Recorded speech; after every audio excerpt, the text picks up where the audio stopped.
Оце мій дом, це моя половина. Ничего не осталось. Этот хлеб переселенцам, бездомным, которые остались без ничего. Без хлеба тогда сидели, когда бомбежки были. Буханки хлеба радовали. У нас по одной буханці. І я вірю, що люди зігріваються цим хлібом, коли отримують його. Друзі, всім привіт! Це канал Неймовірні.ua. Сьогодні я познайомлю вас з людьми, які працюють в крутій пекарні. І вони випікають не просто хліб, а фантастично смачний хліб для людей, яким він вкрай необхідний. Вподобайка, підписка і погнали!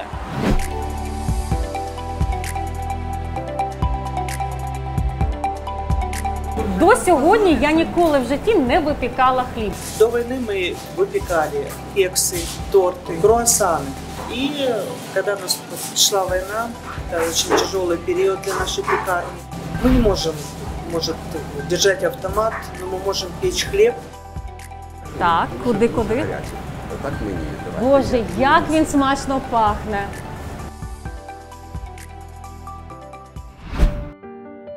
Этот хлеб нашим бойцам, которые обороняют. Этот хлеб переселенцам, бездомным, которые остались без ничего. Поїхали там Макарів. Тобто, коли тільки з'явилася можливість, ми всі сіли, повезли хліб, ти стоїш, такий район, жодного цілого будинку, там десь даху нема, десь цілого під'їзду, там по 8 поверхів. І починають виходити люди, якісь бабусі, якісь діти. І всі посміхаються, всі раді, всі хочуть з тобою поговорити. Такий момент, його важко так просто пережити, бо він з тобою залишається надовго. Люди руки нам целовали. Это было страшно. Когда к тебе подходит человек, мы даем ему буханку хлеба, он встает на колени и целует руки и хлеб. Начали мы работу с 10 марта. И мы все замесы записывали на стене. Каждый замес – это 20 буханок хлеба. Начинали мы раз, два, три, вот 10. Это очень мало. Каждый день десятого увеличивали. И мы уже перешли. Десь є рекорд. Да, есть рекорд у нас. И вот у нас идет 100. 104. И каждый день у нас рекорды. Скільки хлібів ви вже за весь цей час, ось з 10 березня, вже випікли? Более 100 000. Коли в нас ламається якийсь хліб, і там збирається просто купа людей і розривають його, як піранії на шматочки, то він дуже смачний. Здесь работают мои ребята с ментальной инвалидностью. Они наше солнце. Я тут уже 7 місяців. Я вирішив знайти собі якусь роботу, щоб трошки соціалізуватися, щоб бути в соціумі. Врач сказав мені, що це буде добре для мене. Они приходят и говорят: смотрите, у нас кекс получился. И я смотрю, это действительно красивый, настоящий, вкусный кекс. Вони не для виду тут ці люди, вони справді роблять реальну роботу і отримують за те гроші. І це була моя мрія багато років. Це дуже розумні люди. І вони розумні не тільки інтелектом, вони дуже чуттєві. Вони розуміють цінність цього місця, що це зроблено саме для них. Не для того, щоб робити хліб, не для кексів, не для того, щоб його продавати або комусь дарувати, а для того, щоб подарувати людині можливість бути рівною. Волонтеры, которые к нам пришли, они приходят и говорят: мы хотим вам помочь. У меня работает заслуженный артист Украины, артисты, инженеры, операторы. И при том, что абсолютно не связано с пекарней, с выпечкой хлеба. Я шукав роботу, коли в мене закінчилася можливість допомагати там грошима. І я шукав саме там, де я можу стати в нагоді. Так вийшло, що саме в цей час я побачив запрошення у Фейсбуці. Прийшов сюди, діставав хліб, тоді ми його ще мазали, складали в пакетики, у нас були ще такі мотузочки. І ми зав'язували маленькі мотузочки на кожен цей кульочок. І я пам'ятаю, що після 2 днів я так ходив з такими пальцями і думав: ні, я напевно вже не зможу робити це далі, бо коли ти зав'язав там 1000 хлібів, Це було досить складно, але ти дійсно приходиш і якби вкалуєш, працюєш. І в нас тут така склалася весела команда. Из-под Донецка приехали к нам, из-под Луганска к нам приехали, Харьковская область есть, с Николаева есть. Міста вже немає взагалі. Все зруйновано.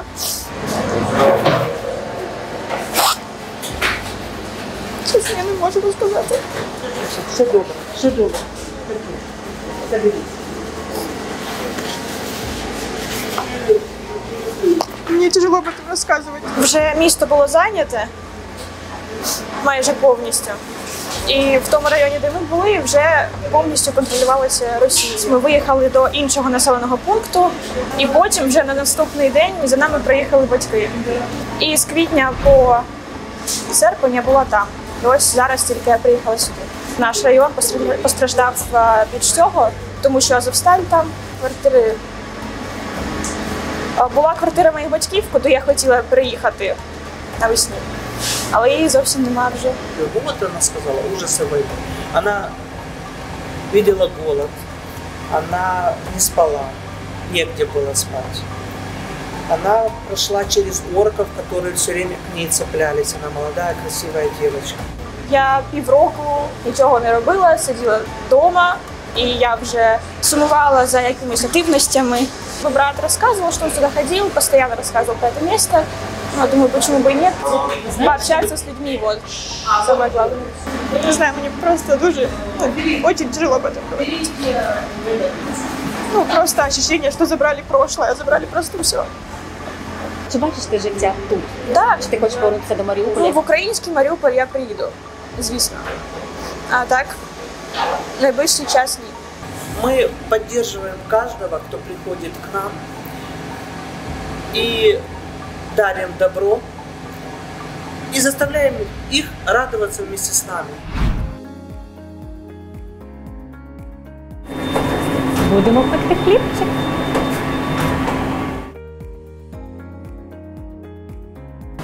Чи могла я колись подумати в житті, що буду власноруч випікати хліб? Ніколи. У нас также працюет гражданин США с Америки, Патрик. Он пришел к нам тоже с интернетом, по интернету пришел и четко нам сказал: я украинский хочу выучить, но я на нем не говорю. И самое интересное, что мы выучили английский, а он украинский только знает «добрый день» и «хлеб», «паляниця». Добрий день. Хліб. Паляниця. Слава Україні. Я ніколи в житті не думав, що буду цим займатися. Ніколи в моєму житті. Але все змінилось 24 лютого. Моє життя змінилось повністю. Я хотів допомогти країні у війні, але я трішечки застарий, аби воювати. Мені 63 роки. Я працював тут, і тепер я все тут знаю. Це найгірша робота. Вона дуже важка і дуже брудна. Мішки з борошном важать 50 кілограмів. Я роблю найважчу роботу, аби інші могли робити легшу.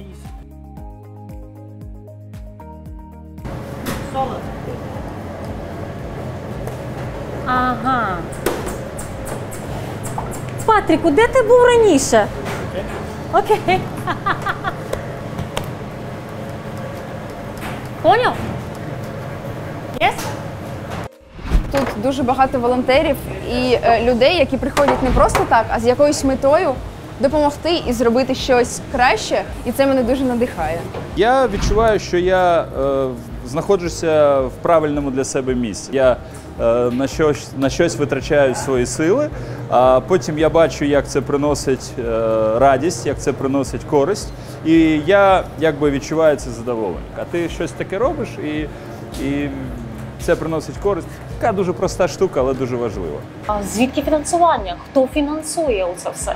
Волонтеры нам передают муку, дрожжи и растительное масло, и мы печем хлеб. Но, конечно, этого немножко нам не хватает. В основном у нас идет оплата нашим собственникам. Так вот получается, что у нас есть затраты, которые нам не покроют, потому что мука мукой, электроэнергия, вода, коммунальные услуги, бензин, потому что мы сами на машине отвозим наши хлеба. Друзі, це саме той момент, коли ваших 10, 20 і навіть 1 гривня може допомогти. Усі контакти та реквізити в описі під цим відео.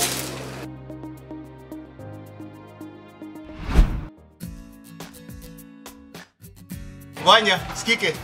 Сейчас мы занесем всех, и в это будет 42 коробки. Это 1100 тих, які потрібно? 1050. А новое сейчас вот мы еще запакуємо. Прямо в Чернігів. Місто Чернігів, край міста Чернігів, там, де постраждали найбільше люди від Московської окупації.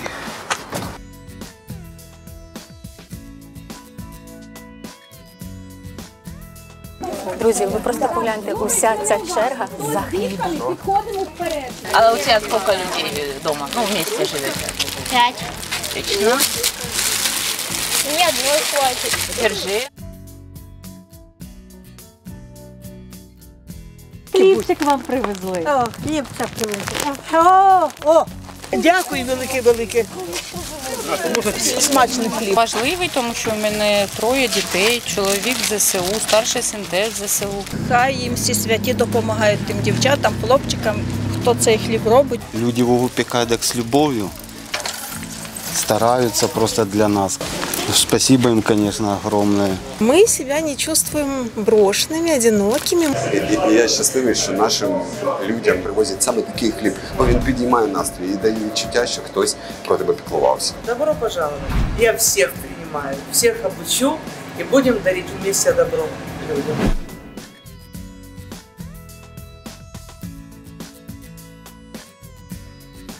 І подивися, яка краса у нас виходить.